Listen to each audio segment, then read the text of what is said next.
কিছু কিছু মানুষ বের হয়েছে সনাতনী ধর্মের, মানে হিন্দু ধর্মের। কোন ধর্মকে ছোট করা আর কোন ধর্মকে বদনাম করা এটা মুসলমানের চরিত্র নয়, এটা নবীর চরিত্র নয়, এটা আল্লাহর হুকুমও নয়, আর এটা আমি করবো না। কিন্তু কিছু মানুষ বের হয়েছে, তারা এটা প্রচার করতে চাচ্ছে যে আমাদের ধর্মটা সর্বশ্রেষ্ঠ এবং সর্বপুরনো। আরে শুনেছেন কি শোনেন? সব থেকে কদিম পুরাতন ধর্ম হচ্ছে আমাদের সনাতনী ধর্ম। তাদের এটা জানা নেই যে সর্বপ্রথম পৃথিবীর প্রথম মানুষটাকে বলছে এই ভারতবর্ষ আমাদের, রামের ভারতবর্ষ, আমাদের ভারতবর্ষ, সনাতনীদের ভারতবর্ষ।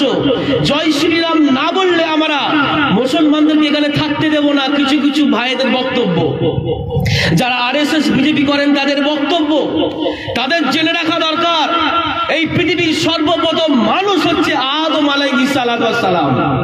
যখন কেউ ছিল না, আল্লাহ পাক পৃথিবীর সৃষ্টি করার পরে আদম আলাইহিস সালামকে পৃথিবীর বুকে পাঠিয়েছেন।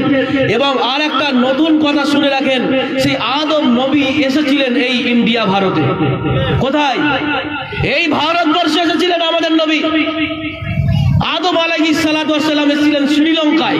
কোথায়? শ্রীলঙ্কায়। তখন তো সব একসাথে ছিল, এখন তো আলাদা হয়েছে কিছু কিছু জায়গা, তখন একসাথে ছিল। তাহলে আদম আলাইহিস সালাম এসেছিলেন কোথায়?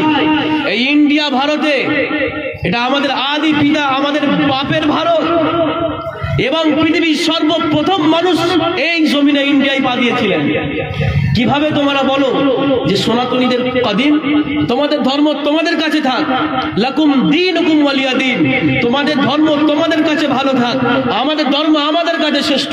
তোমাদের ধর্মের বিরোধিতা আমরা করব না। তোমরা 131 হোক আর 232 হোক, তোমরা দেবদেবীর পূজা করো, তোমাদের কাছে তোমাদের ধর্ম শ্রেষ্ঠ, আমাদের কাছে আমাদের ধর্ম শ্রেষ্ঠ। কিন্তু তোমাদের কিতাবগুলো খুলে পড়ে দেখো একবার। এই কিছুদিন আগে দেখছিলাম দীনকৃষ্ণ ঠাকুর বলে একটা ব্যক্তি আছে, দীনকৃষ্ণ ঠাকুর, শুনেছেন? ফেসবুকে বিরাট ভাইরাল হচ্ছে। এই দীনকৃষ্ণ ঠাকুরকে তাদের পণ্ডিত